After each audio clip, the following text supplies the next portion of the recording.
En este vídeo, que presentaremos dividido en dos partes, vamos a llevar a cabo un ejemplo de representación de un sólido del sistema tetragonal. Para ello utilizaremos como base todos los conceptos que previamente se explicaron en un vídeo introductorio de las generalidades de la proyección estereográfica correspondiente. En aquel caso utilizábamos un sólido correspondiente al sistema rómbico, este que tenemos aquí. La novedad que presenta el sistema tetragonal en relación al sistema rómbico está fundamentalmente en los parámetros. Es decir, los parámetros se hacen diferentes en el sentido de que en el sistema rómbico teníamos tres parámetros diferentes según las tres direcciones del espacio: el eje cristalográfico X, el eje cristalográfico Y, el eje cristalográfico Z. Mientras que, como podemos observar en el sólido del sistema tetragonal, el eje cristalográfico Y y el eje cristalográfico X miden lo mismo, son parámetros equivalentes. Ello tiene consecuencias también desde el punto de vista de la simetría, ya que si pensáramos en la idea de hacer tres fotos desde los tres ejes cristalográficos, el Y, el X, el Z, estas tres fotos para el sólido del sistema rómbico serían diferentes, mientras que en el caso del sistema tetragonal, la que podemos obtener desde el eje X y desde el eje Y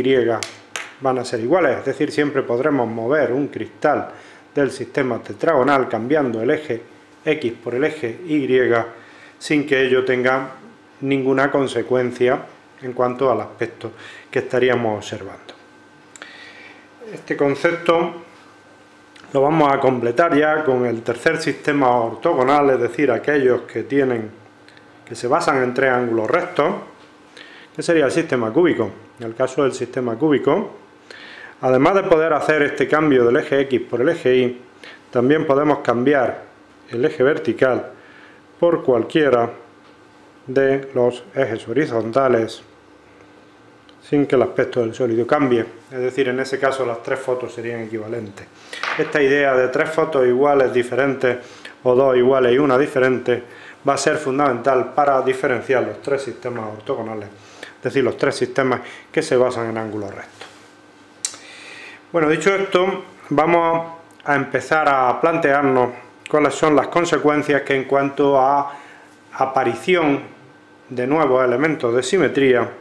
tiene este hecho de que dos de los ejes sean iguales y por tanto la visión según esos dos ejes sean también iguales. Lo que en el sistema rómbico era un eje binario,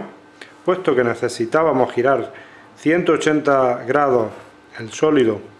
para volver a recuperar la misma visión, ahora en el sistema tetragonal va a ser un eje cuaternario, ya que cada 90 grados recuperamos la misma visión. Por tanto, en un giro completo encontraríamos 4 veces en lugar de 2, como era en el caso del sistema rómbico, el mismo aspecto, la misma visión del cristal. Por tanto, el primer cambio que tenemos que hacer es que lo que en el sistema rómbico era un eje binario, en el sistema tetragonal va a ser un eje cuaternario, que lo vamos a representar mediante un cuadrado. Hay más consecuencias. Se explicó en detalle en su momento, cuando hacíamos la introducción utilizando el sólido del sistema rómbico, que no existían planos por las diagonales, es decir, no existen estos planos a 45 grados, por eso estos planos están ausentes en la esfera de proyección del sistema rómbico. En cambio, esos planos, como consecuencia de la equivalencia entre el eje Y y el eje X, sí que van a existir, es decir, tendríamos planos de simetría a 45 grados de los ejes principales del sistema. Por tanto, la segunda diferencia que tenemos que introducir en la esfera de proyección es meter esos planos, y después veremos que posiblemente también ejes binarios, en esta posición que queda a 45 grados de los ejes X e Y del sistema. Bien, con estas diferencias pues vamos a sustituir nuestra esfera de proyección por la que correspondería justamente al sólido que estamos utilizando para explicar las diferencias entre un sistema y otro. Es decir, esta sería justamente la esfera de proyección para este sólido, con el eje cuaternario en el centro y con los planos que hemos comentado en la posición a 45 grados. Además, el grupo puntual holoédrico del sistema, es decir, el que tiene la máxima simetría, este no lo es, presentaría pues elementos que ya conocemos previamente del sistema rómbico, como es el plano horizontal, que hace que la circunferencia vaya representada en línea continua en vez de en línea discontinua, y los ejes binarios que van a aparecer también, como comentábamos antes, en la posición a 45 grados. De forma que estos son los elementos de simetría que nos van a aparecer para el caso del grupo puntual holoédrico, donde tenemos representados y anotados todos ellos: el cuaternario con su plano perpendicular y las dos colecciones de ejes binarios en posición lateral, una coincidiendo con los ejes del sistema y la otra a 45 grados. Como sucede en otros sistemas y como ya explicábamos en el sistema rómbico, pues las diferentes reducciones, es decir, ausencia de plano, ausencia de binarios, que ya hemos visto un ejemplo,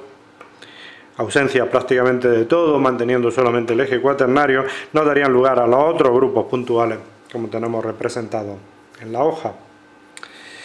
Bien, una primera diferencia muy importante que vamos a tener dentro de estos 7 grupos puntuales es la posibilidad de que el eje cuaternario, en lugar de ser un eje cuaternario como es en los 5 primeros grupos, sea un eje cuaternario de inversión, que explicaremos a continuación, entrando ya en materia con el sólido que vamos a representar. Por tanto, esto nos va a permitir una primera diferenciación significativa entre los 7 grupos, ya que normalmente, como vamos a explicar, diferenciar un tipo de eje de otro es relativamente simple y, por tanto, establecer que el sólido que tenemos corresponda a uno de los 5 grupos puntuales que tienen eje cuaternario o a uno de los 2 que tienen eje cuaternario de inversión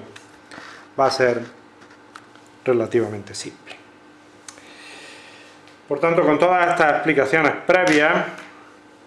vamos a empezar a observar nuestro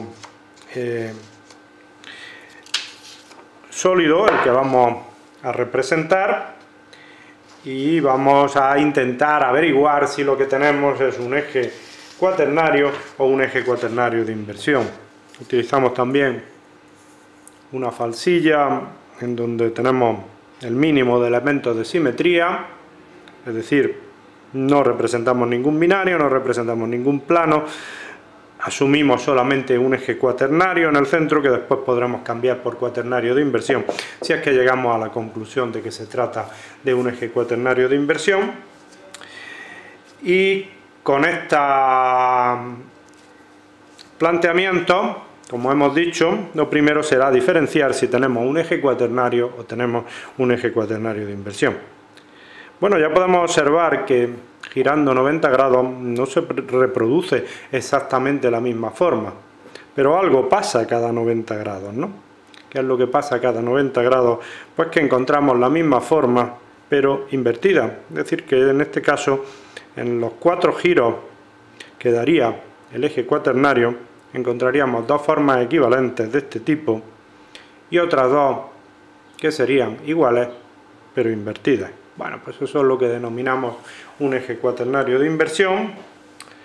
Por tanto, podemos asumir que el cristal que vamos a representar tiene un eje cuaternario de inversión y que, por tanto, se trata de uno de estos 2 grupos puntuales. Para diferenciar entre uno y otro, pues nos vamos a fijar en aquello que lo hace diferente. Es decir, el menos 4, 2m tendría planos y ejes binarios no coincidentes. Eso es muy importante en este grupo puntual, no coincidentes, en posición lateral, mientras que el menos 4 sería exclusivamente el cuaternario de inversión. Bueno, entonces, para decidir esto, lo que tenemos es que decidir si en esta posición, la posición correspondiente a los planos, tenemos esos planos o no. Entonces, si nos fijamos, pues digamos, el plano no va a reproducir nunca a un lado y a otro posiciones equivalentes, puesto que esta arista es claramente más corta que esta,